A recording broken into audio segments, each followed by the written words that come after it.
So today I'm joined by Amber Bogie, ABM Strategy Lead at Degreed. Amber, thanks so much for joining us. Thank you for having me. My pleasure. So let's start off talking about Degreed. What problem do you solve there, and who is your ideal customer? Degreed is a upskilling platform that focuses on basically, bringing skills and opportunities, career opportunities to your employees. So I kind of like to look at it as we help optimize an organization in terms of the employees, the skill sets, career mobility, kind of lateral movement, all of that. And then the employees themselves are getting upskilled, developing career skills, and it's sort of a win-win opportunity for each. So that is, more or less what we do.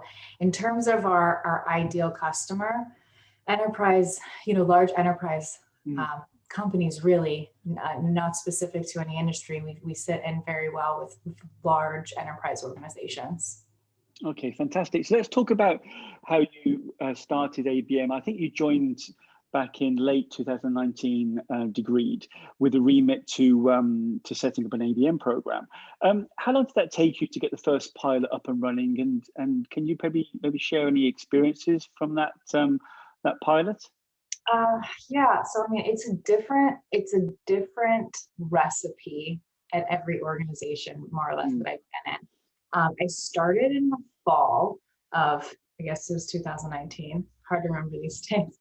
And within the first month, we have, we are basically building out the strategy in terms of, putting it on the wall. Like, what is it we need to do? How is it going to work? How are we going to implement it? So, starting from, first couple of weeks, figuring out the strategy, taking action. It's what I like to call is like it's a twofold approach when you're building out any ABM strategy.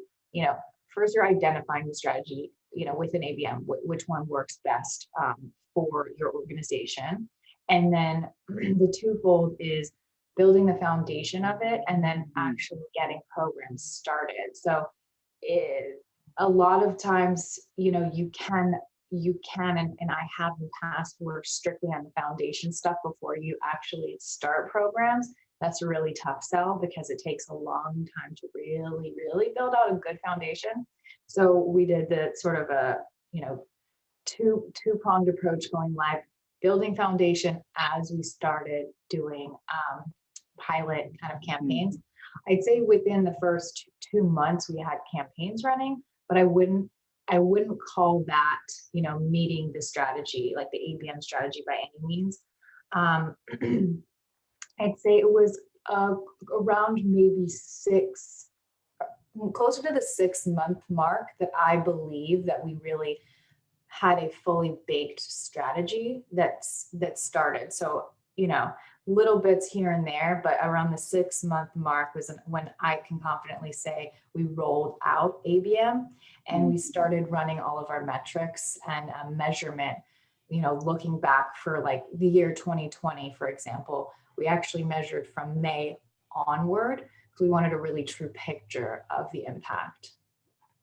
And what made ABM the right strategy to choose for Degreed? I feel like that's an easy one. If you're a B2B company and you sell to large organizations, ABM should be your strategy. There are some very, very rare situations where maybe not entirely the best, but that is so far and few in between. Like, if you are B2B and you sell big deals to large organizations, there is no reason that you should not be using an ABM strategy.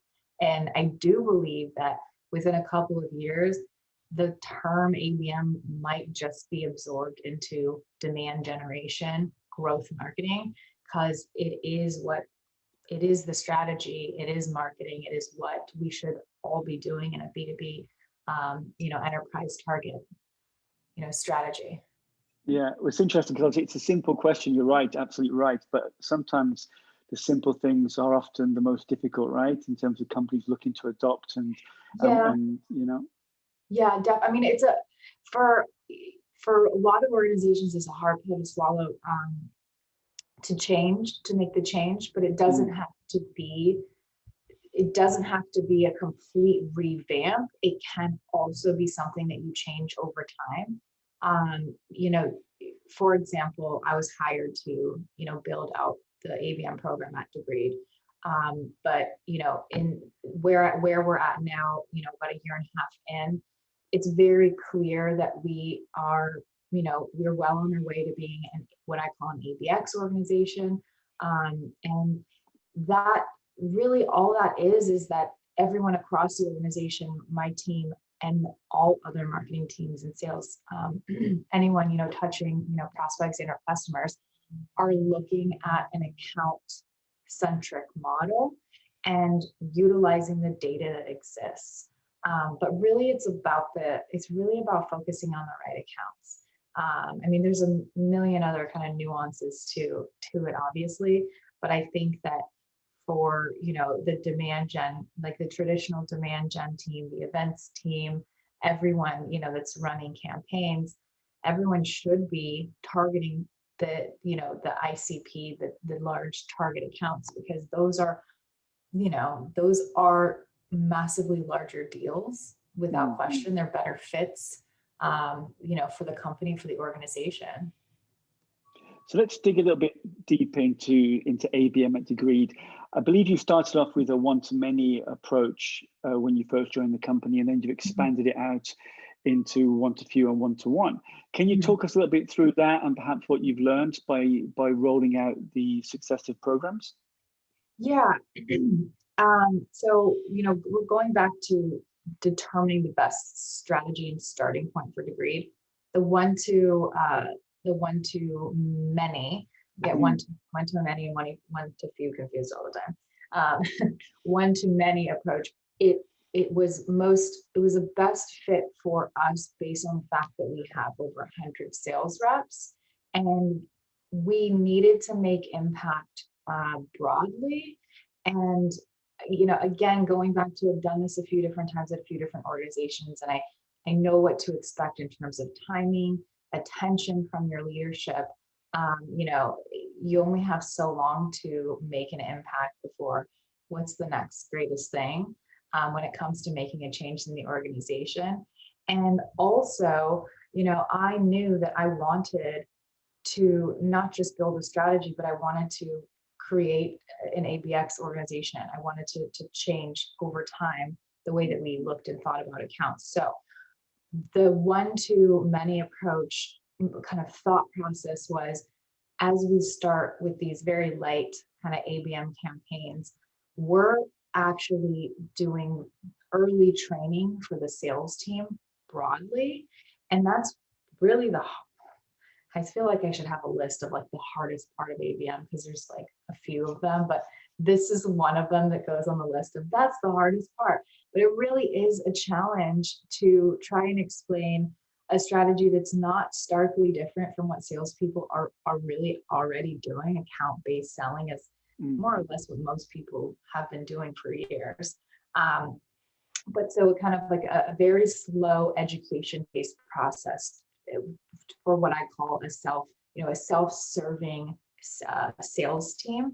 And so that approach was basically to set us up so that when we got a little bit further along and moved down the funnel with our one-to-few and our one-to-ones, while we had our focus here on a smaller set of accounts, the rest of the sales organization was still had the access to the data, the engagement, the accounts, and understanding of what it meant, and the ability to take action. So it's almost like the one-to-many was a way of warming up the sales team to get them ready for the kind of more strategic one-to-few and one-to-one. Yeah, it was like training wheels, I guess. It's not jumping in head first, but taking a toe and then a foot and then a leg, and then all of a sudden you're in the water. Yeah, and actually linked to that point around your sales team there, I remember when we were talking before, you mentioned around account selection that you had quite a novel approach to account selection, where you you open up account selection to the sales team to allow them to choose certain accounts that they want to bring into the ABM program, but with a caveat where they have to convince you. Oh, yes. Talk us through how that worked out. Yeah. So, I mean, one of, I feel like Sangram has a story from Terminus's first ABM implementation. I remember it just because it's funny. He basically talks about how their first ABM go-round was an absolute failure. And that was because they were selecting their accounts strictly based on data. That was one of the things that I feel like I remembered from that story. And that kind of just ties into, the thought process behind it. But for me, it really comes down to the data matters. We need the data without question. It is very important. But you can have the gold star, absolute best accounts based on your data.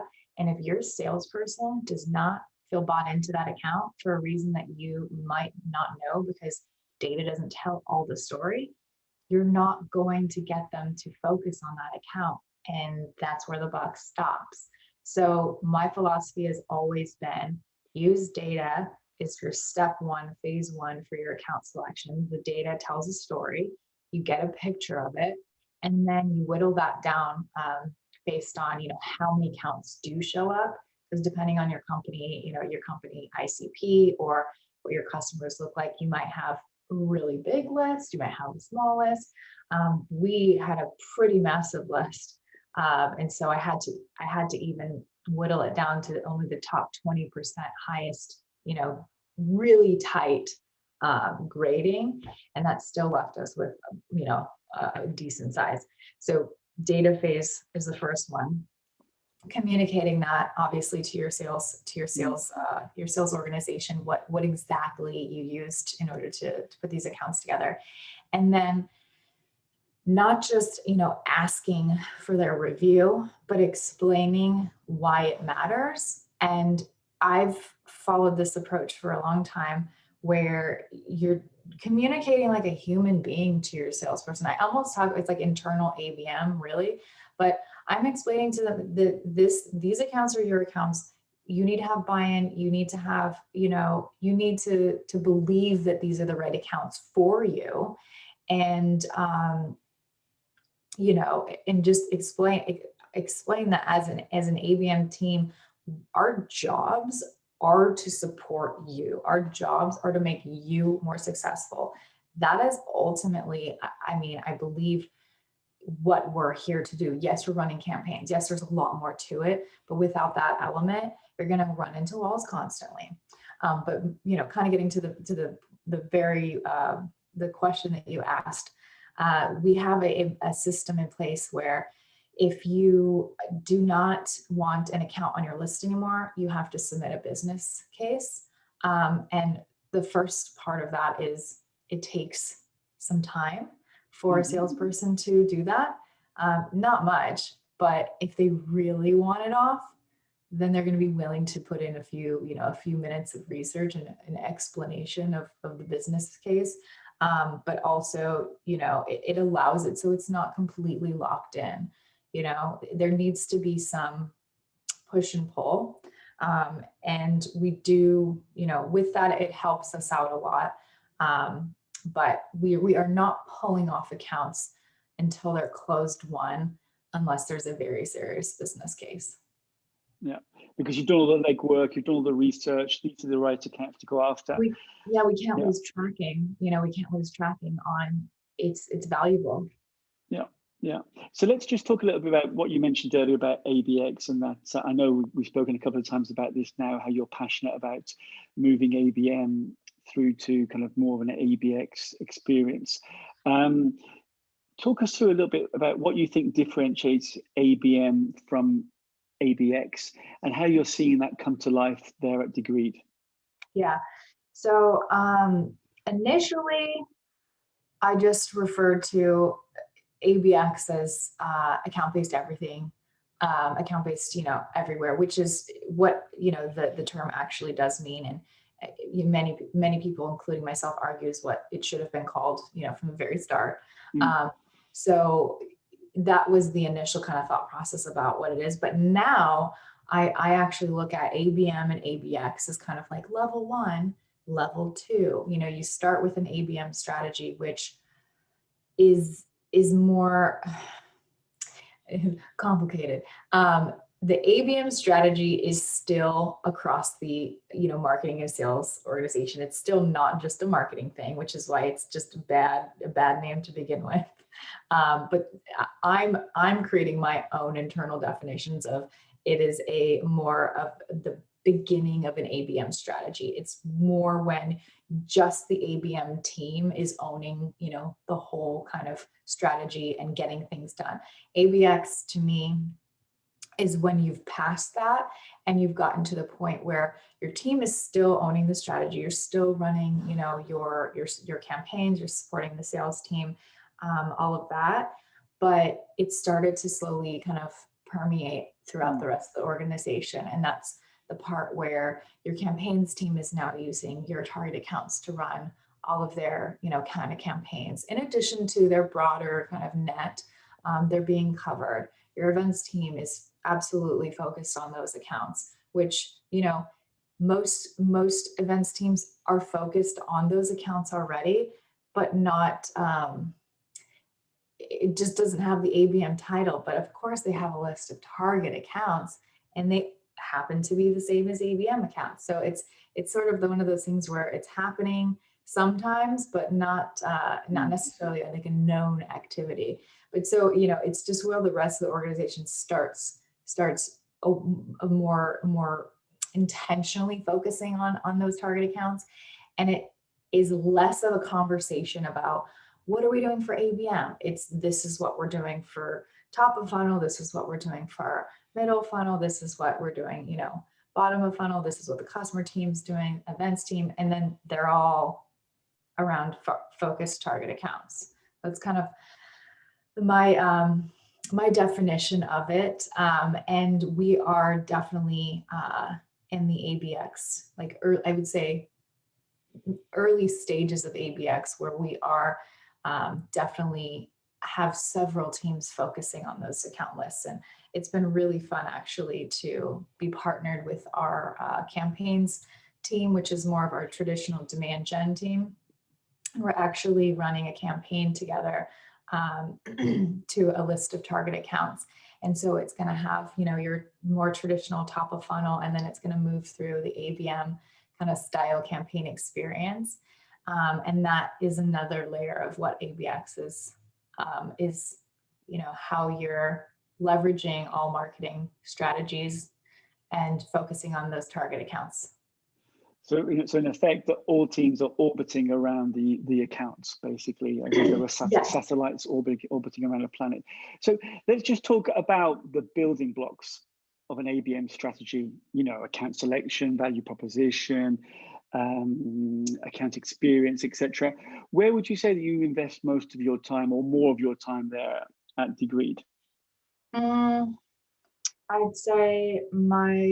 I'd say the majority of our time has been spent on sales enablement. And I call it sales enablement. I really think that ABM, they are a function of sales enablement. I think that it's almost been a missed thing that gets talked about, that it is absolutely, a massive part of the strategy. And as I have more experience in this world and, more time and more thoughts develop, I start to have, new ideas about, okay, no, this is actually what it is. I do firmly believe that, the biggest hurdle in a lot of ways is the enablement side of things. We all know that, the number one failure of account-based marketing is the lack of collaboration between sales and marketing, right? But what I've been talking about recently is we're marketers. We know how to run campaigns. Like that is obviously a very large part about, your ABM strategies, you're running your campaigns, but it is way beyond a single campaign. It's way beyond just a campaign strategy. And that part, I don't want to say is easy, but what I do say is we are marketers. We know how campaigns work. We know we have the thought process. We know how to improve, to iterate, to test, to try new things. That part is like bread and butter. We know. The part that we need to be better at is supporting how sales works, communicating in a way that works for them, thinking about the processes, because we could hand off 1 million MQAs and we can help, get so many meetings, but what happens after the meeting? The whole sales cycle. And that's the part that gets the deal done. So how are you supporting your sales team? How are you, allowing them to improve their sales, experience? What tools are you providing them? What pieces of content? What sort of ways of thinking in terms of, creating a content journey experience, thinking more, deeply about, the pain points and the value selling. It's really dependent on your sales organization and how they operate and how mature they are, how much is your actual sales organization investing in the salespeople. Fortunately, we are very parallel with what's going on with our sales team, getting, some trainings on certain things that are very much in alignment with what ABM is. It just has a different name. No, it's funny you say that, because a lot of the conversations that we have with our clients is very similar to what you're actually doing there at Degreed, in terms of many companies do ABM very much from a marketing point of view. So they get all the campaign ready, they get it all out. It all looks marvelous. It goes through all those passes and all those steps, but then sales are brought in, sales are made aware. That kind of first attempt at alignment is there. But then sales, as you said, there's the other half of the coin is what happens from the moment that the qualified account comes into the right moment in the level of engagement. How does the sales team take that forward? How are they being supported? What are they actually doing? Are they actually connecting all the dots? And invariably, the case is that they're not. And so we work very hard with our clients in a very, very similar vein to yourselves, in trying to make sure that everything is connected from the very beginning all the way through, even past close. Because as you know, a lot of ABM is actually around your existing customers, right? So it's not just about winning, it's also about retaining, and it's also about growing. So there's an awful lot of moving parts with ABM. So I think you're absolutely right there, Amber. This actually ties in nicely to the next question that I have for you. We were talking obviously about some of the successes that you've had at Degreed, and obviously the last time we spoke a few weeks ago, we talked about the pipeline that you had generated, which was attributable to your ABM there, which was at $68 million. And then obviously in the course of the last couple of weeks, that's now moved up to 83 million. So it may well be that number increases even more while we're actually recording this webinar. So that's amazing, amazing success. Tell us a little bit more about that and how you go about, measuring the impact of your ABM there. Well, so every week for the last almost a year, my team and I have gotten together on Mondays and we go over the numbers. I actually was just on a call yesterday with the Peak community. We had a breakout session within one of our ABM groups, and we talked about spreadsheet hell to the dashboard of your dreams. And so one of the things I talked about was, look at the data, look at the data, look at the data. When you first start out an ABM program, the best metric you have to sell the strategy is what I say is like a look back of here are our target accounts today, here's their engagement today, here's what it was last year. Generally, your average you're going to see is a 3x increase in engagement. The same thing, if you say, here's what our pipeline was last year for non-target accounts, here's what our pipeline is for target accounts, it's around the 3x. I'm calling that the magic ABM number, the 3x, because it seems to be like across all of the things. But so that's what you have to work with for so long. And it's super frustrating because engagement and comparative data, that will sell the idea very well, to your sales leaders, but it only lasts so long. And so we spent a lot of time digging into the data and just looking at everything we possibly could. And so, what I made it a very intentional point was to every week look at all ABM activity, from MQAs to meetings to opportunities. That, in addition to the same exact thing for our campaigns. So on a constant basis, we're looking at what are the all impact and what's the campaign impact. Because again, the campaign impact is going to tell you how impactful your marketing efforts were, your messaging, your partnership with your sales team, and whether or not they were doing effective outbounding. And then the other picture is going to tell you how your sales team is enabled. They're focusing on the right accounts. And it's just grown, on both sides. I'd say the easier thing was the all ABM. It was definitely hard to do a lot of enablement trainings and explanations, and thankfully my team is amazing, and we put together a really great kind of workflow and documentation and everything that is now built into our onboarding program for each salesperson. But yeah, so just a comparative look at all ABM and then campaigns. The campaigns, I think, have a little bit more lessons to learn, and you can look at, okay, so around this time, this is your expectation of meetings, opportunity. We started seeing patterns of when an MQA comes in. Well, we have a spike in MQAs.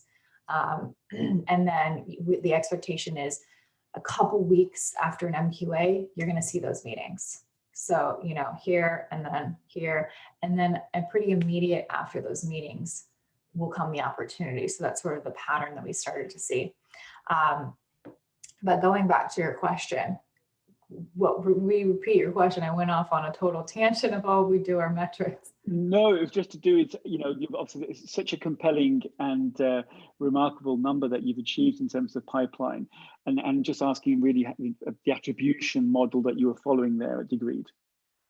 Yeah, I mean, I think that it's extremely hard to find single source attribution. And again, this was just what we were talking about yesterday on the call, was about attribution. And I think I'd love to know what the rest of the community thinks, but I'm a little bit more of the kind of philosophy of looking at the whole picture rather than the single source, because if you're doing it right, you're leveraging everything that's going on in your marketing organization.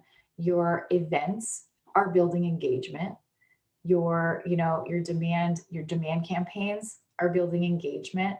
Your content team is getting, form fills and demo requests, like those sort of very traditional activities. Those are all building the engagement that starts to tell a story.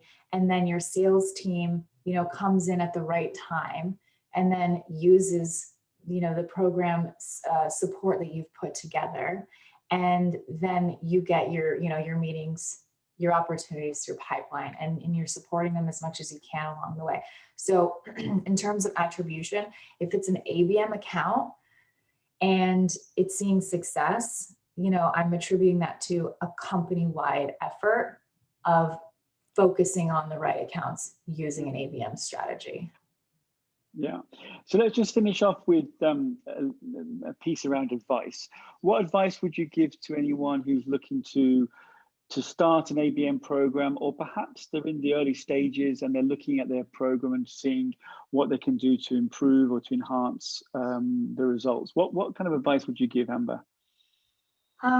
So, I mean, in terms of someone, I guess two sets, in terms of a company that's looking to have an ABM strategy implemented to build a new strategy, my advice for them is 100% to bring somebody in who has the experience. I think that you'll be set up for more success it's already hard. And I've done it for, I think, 4 different times. The struggles and the pain points, they still exist, but I have a history to look back of like, when I did this, this happened. When I did this, this happened. So bringing in at least one person that has a good amount of experience, I think that that's the best advice for that scenario. If you're already in the very early stages of, ABM, and you're either just kind of, a scrappy situation where you don't have you don't have headcount, or you just having to have your demand gen team do it. My best advice would really be not to overcomplicate it, and to understand that ABM is not a one size fits all approach. There are different levels and different recipes of, the types of campaigns you can run, the amount of focus. The goal is to have the right accounts, to focus on those accounts in your campaign efforts, and to get the data, deliver the data to your sales team, and allow them to have the support that they need to be more impactful and to be a little bit more, spend a little bit more time understanding like the deep value that your company's product can offer to their company, specific to their goals, specific to their pain points, that kind of thing. Great advice, Amber. Thank you so much for sharing your ABM story with us today, and such a successful one. And I wish you every success for the future of your program there. Thank you so much. Thank you. It was so great to chat with you.